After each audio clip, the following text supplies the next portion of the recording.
In section 2, we looked at solutions to homogeneous equations, where we were second order differential equations using the characteristic equation, and we were looking at solutions of the form y equals e to the rt. And all of the characteristic equations that we dealt with, when we solved for r, we got real valued solutions, whether they be integers, whether they be rational or irrational, but all of them were real solutions. But we know that when we solve quadratic equations or any equations, sometimes we get solutions that are not real numbers.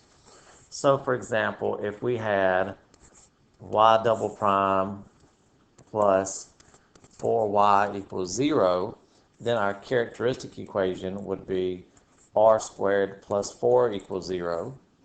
If we solve this for r,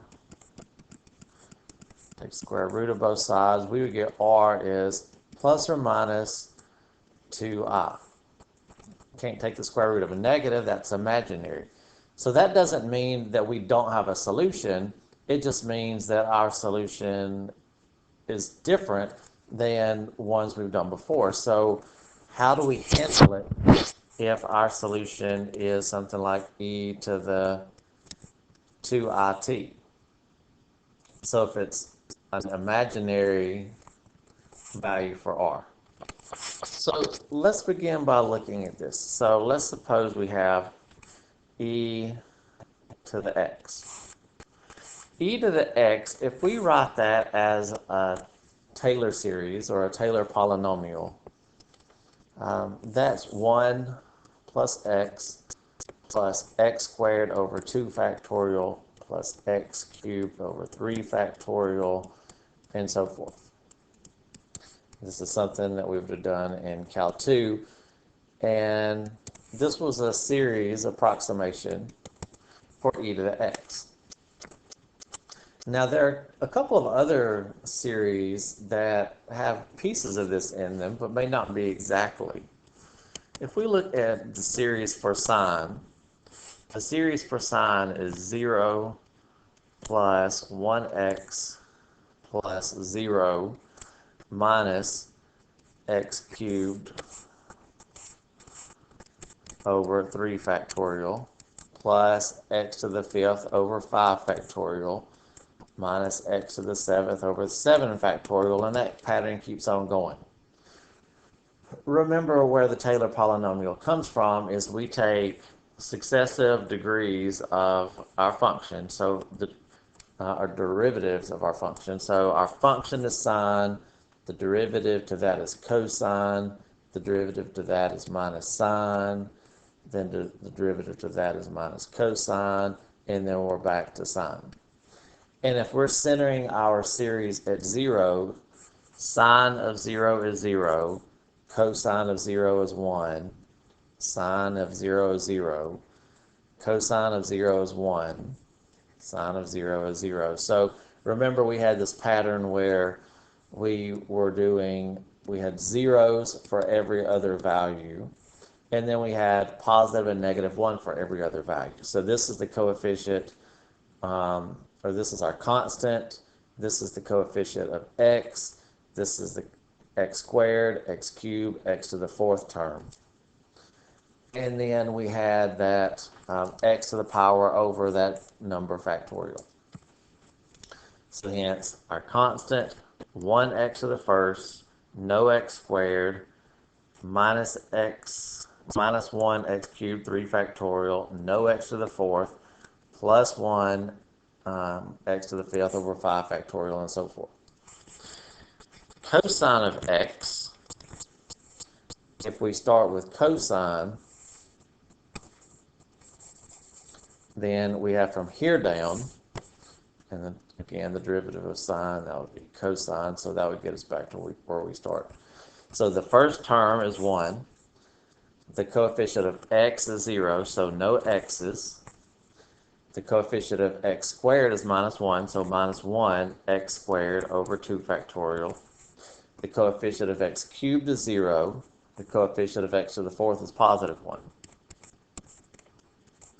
So we get in this pattern, x to the 0, x to the 2nd, x to the 4th, x to the 6th, and so forth. So there's some similarities. If we were to combine these two, then we have a constant, we have an x term, an x squared, x cubed, x to the fourth, x to the fifth, and so forth, but we're also off a little bit. Notice this one doesn't have alternating signs. But what we're interested in is not just e to the x, we're interested in e to the ix. So for each of these sines and cosines, oops, I'll make a circle. Let's replace x with ix. So if this is the series for sine of x, then let me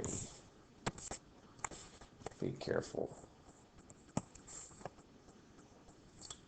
So let's do this. So if this is a series for e to the x, then the series for e to the ix would be 1 plus, in place of x, replace that with I times x.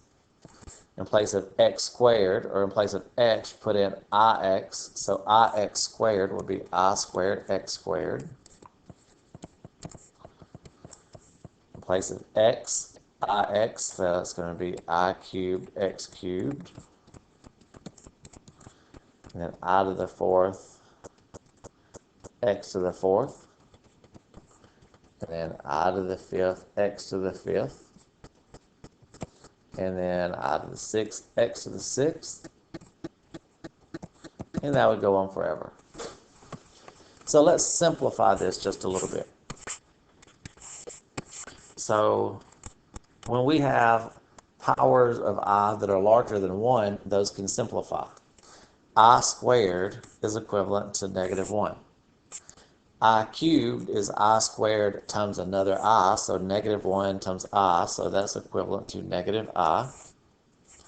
I to the fourth, that's I squared and another I squared, so negative 1 times negative 1, so that's equivalent to positive 1. This is I to the fourth, which is 1, and another I, so that's I. I to the sixth, that's this and another I, so I squared, which is negative 1. So that's something we would have done in pre-cal, where we simplified powers of I from 2 to whatever. So that means we can rewrite this as 1 plus ix minus x squared over 2 factorial minus I x cubed over 3 factorial plus x to the fourth over 4 factorial plus I x to the fifth over 5 factorial minus x to the sixth over 6 factorial. All right, so let's move some things down. So some of these terms have I, some of them don't. So if it doesn't have an I, I'm going to put it in the first parenthesis. So that's 1 minus x squared over 2 factorial plus x to the fourth over 4 factorial minus x to the sixth over 6 factorial, and that goes on. And then the ones that do have an I in them, I'm going to factor an I out front. So if I factor an I out of this, I'm left with an x. If I factor an I out of that, a minus x cubed over 3 factorial. An I out of that, x to the fifth over 5 factorial. And then we maintain that pattern. So if we compare that to what we have below, this first parenthesis, all that is cosine of x. 1, and then the even powers of x over their power factorial and alternating signs. The second one, we have an I out front, and then that second parenthesis is sine of x.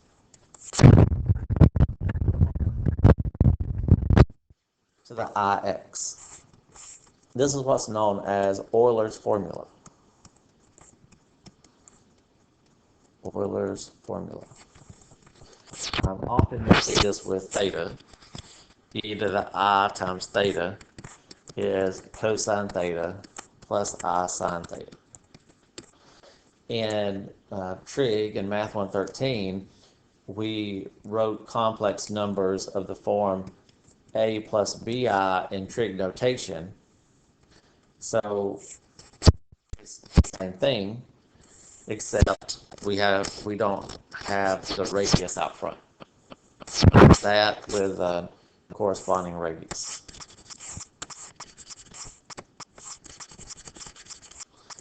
So what is that?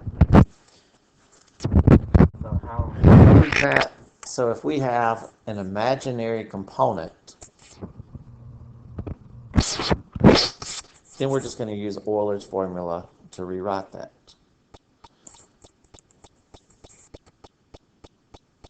So let's see how that's going to apply here. So let's rewrite our solution as y equals e to the I times 2t. So let's think about that, how that relates to e equals I theta.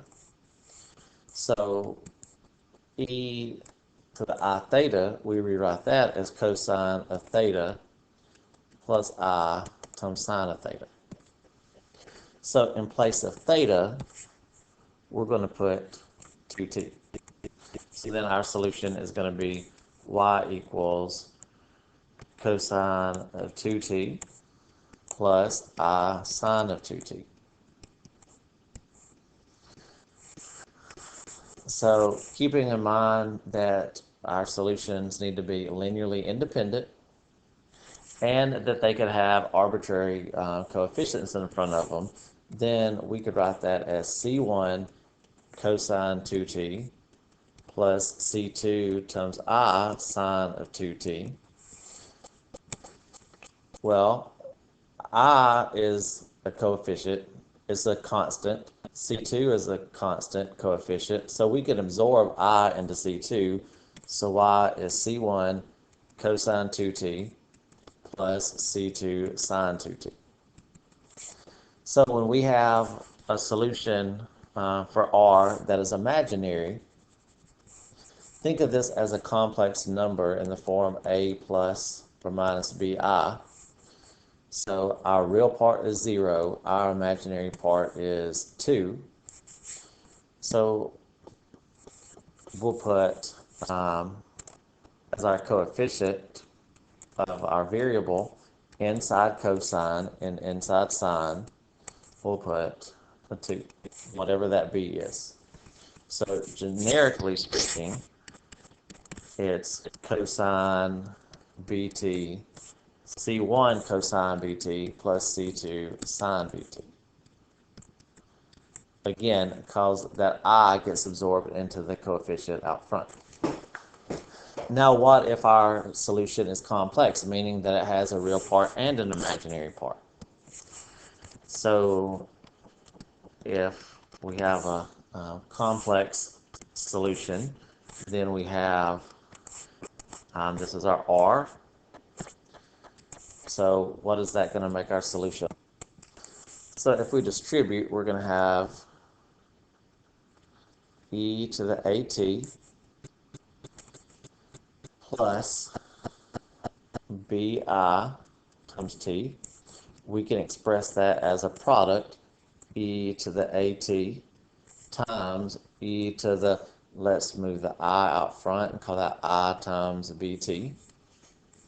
So we said for the imaginary part, we can express that as C1 cosine bt plus C2 sine bt. And then we have an e to the at out front.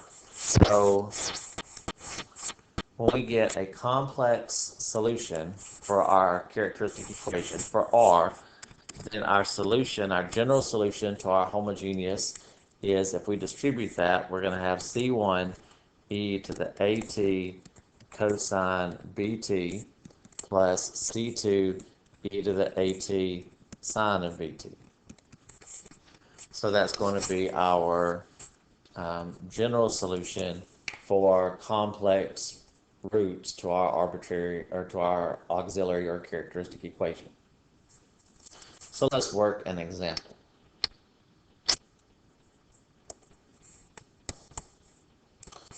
Let's suppose we have y double prime minus 8y prime plus 20y equals 0.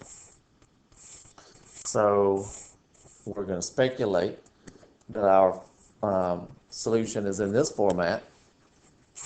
So our characteristic equation would be r squared minus 8r plus 20 equals 0, but that doesn't factor. So if it doesn't factor, then we can use the quadratic formula. So the opposite of b plus or minus the square root of b squared, so negative 8 squared, minus 4ac all over 2a. So 8 plus or minus the square root of 64 minus 80, so negative 16 over 2. So that means r is going to be, let's see, the square root of negative 16 is imaginary, so that's 4i. If we divide each of those by 2, we get 4 plus or minus 2i. So our a is 4, our b is 2. So instead of writing this as y equals e to the 4 plus or minus 2i to the t, then we can write this as y equals c1 e to the at cosine bt plus c2 e to the at sine bt. So that will be the general solution to this particular differential equation. Now, backing up real quick, you might think, well, what happened to the negative 2i? We did this with a positive 2i. What would happen if we had a negative 2i? If we were to replace this with a negative 2i, then we would have a negative 2t in here.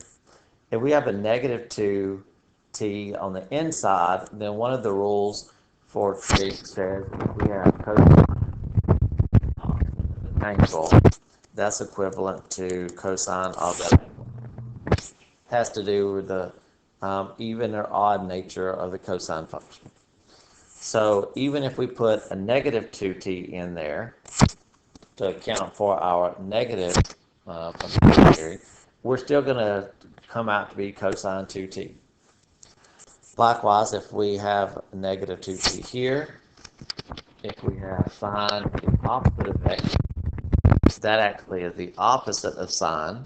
And you might say, well, that's going to change to a negative out front. Yes, that's true, but since we have an arbitrary constant that goes with that, we don't know if that arbitrary constant is positive or negative, so that still gets absorbed in that coefficient. So we're still going to end up with a sine of positive 2t and a constant out front.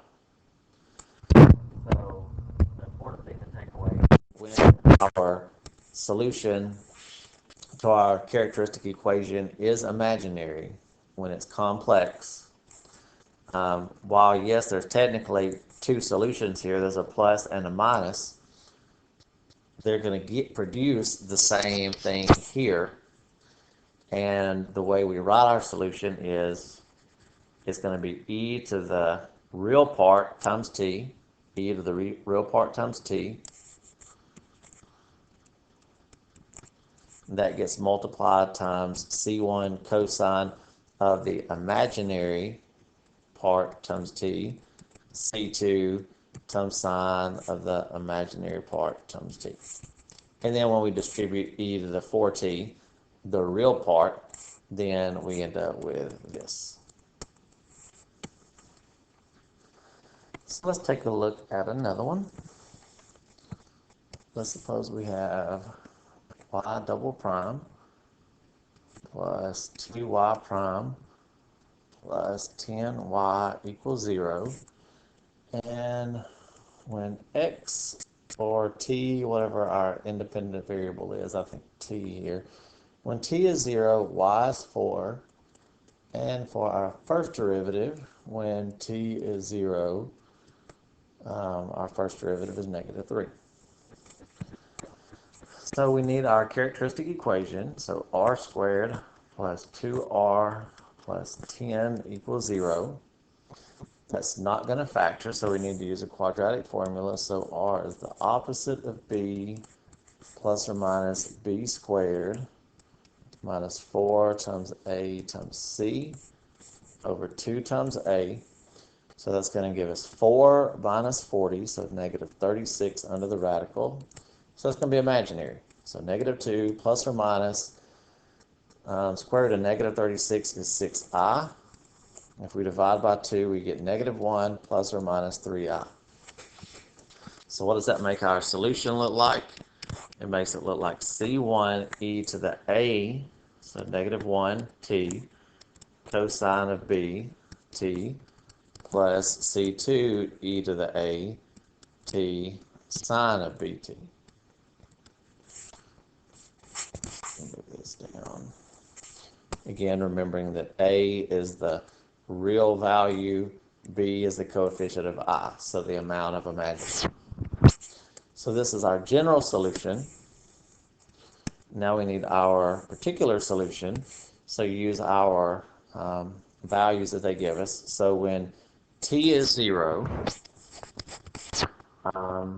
actually, since we're going to need our first derivative, let's go ahead and take the first derivative.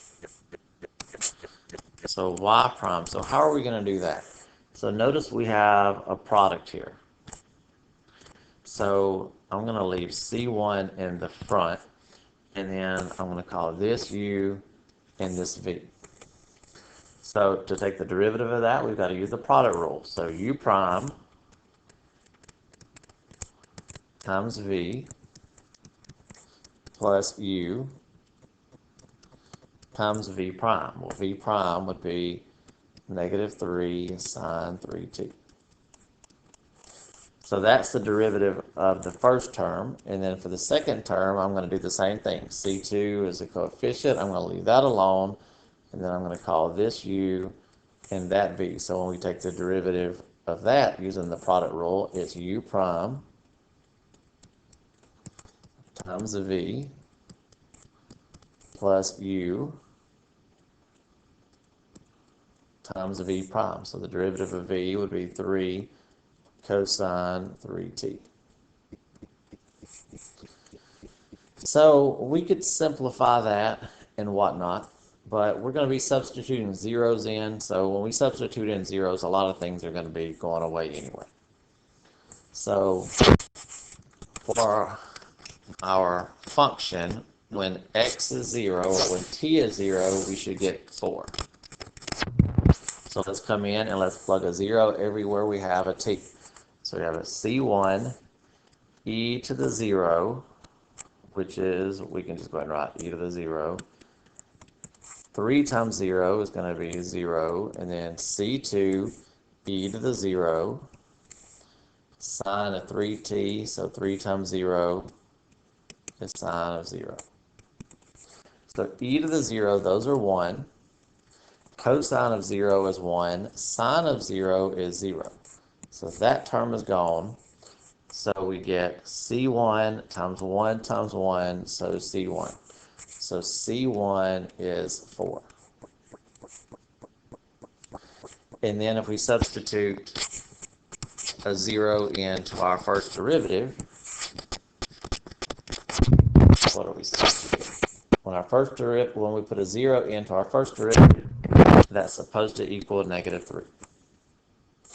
So in our first derivative, we have a C1 out front, and then this is going to be a 1, a negative 1. Cosine, we're going to have a 0 there, so cosine of 0 is 1, so negative 1 times 1 will make a negative 1. Let's see, sine of 0 is going to be 0, so that term is going to go away. So that's just going to be 0. And then plus C2, and then let's see what happens with the other term. So sine of 0, when we put a 0 in for t, we're going to get sine of 0, which is 0, so that term is gone. And then out here, e to the 0 is 1. Cosine of 0 is 1 times 3. So 1 times 3 times 1. So we would end up with 3 there.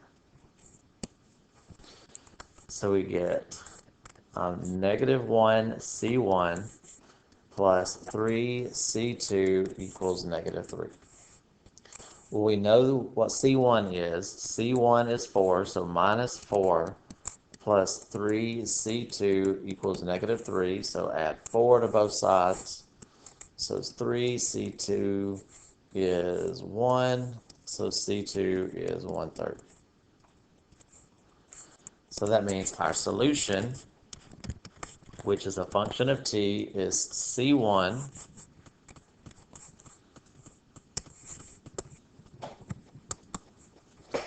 it's C1 e to the negative t cosine of 3t, and then C2 e to the negative t sine of 3t.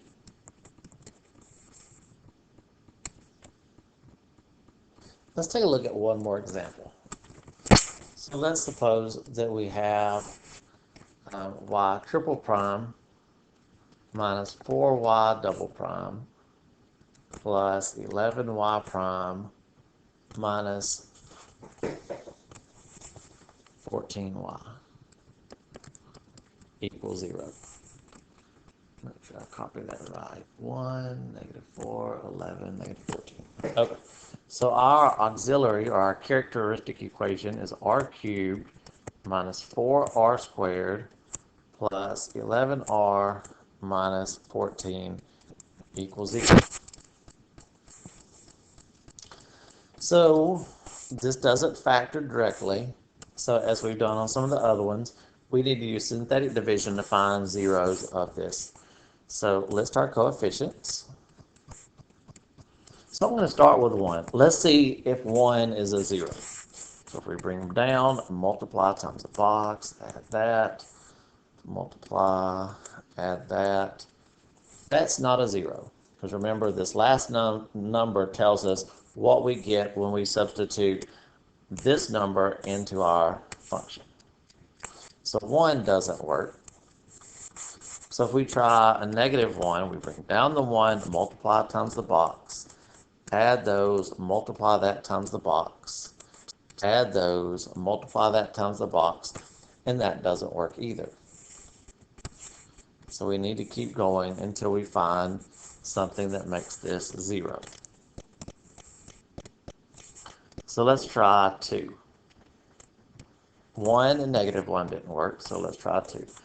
We bring down, multiply those, multiply, then 0 is what we get. So yes, 2 is a 0 of that. So that means we can rewrite that as if 2 is a 0, r minus 2 is a factor. So that can be written as r minus 2 times our quotient. And our quotient is r squared minus 2r plus 7. So again, remember what we're doing. We're trying to find out what makes this 0. We don't directly know how to factor it, so we randomly plug some numbers in, and we found out that 2 made that 0. But one thing we've learned from pre-calculus is if we know something is a 0, then our variable minus that is a factor, and we can express that polynomial as the divisor times the quotient. Now, why would we want to do that? Well, now this is a quadratic. That doesn't directly factor, but we can still find out what makes that 0. So our other solutions come from the quadratic formula. So we're going to do the opposite of that b, plus or minus the square root of that b squared, minus 4 times a times c, all of that over 2 times a. So that gives us a positive 2 out front, plus or minus the square root of negative 2 squared is 4, minus 4 times 1 times 7, it's going to be minus 28. So that gives us a negative 24 under the radical. That's going to be imaginary. So So if we simplify the square root of negative 24, that's imaginary. 24 is 4 times 6, so we could call that 2 roots of 6. And then all of that's over 2. So if we divide that, we get 2 over 2, plus or minus, these 2's cancel, and that would be I roots of 6. So we have a total of 3 solutions. We have 3 different values that make our characteristic equation equal to 0. We got R equal 2. That's a real valued solution. No imaginary parts. So for that, y equals C1 e to the RT. Now for the other part of the solution, this is complex, so if this is A and B is the coefficient of I, then the parts of the solution here are C2 e to the AT cosine B t plus C3 e to the AT sine of B times t.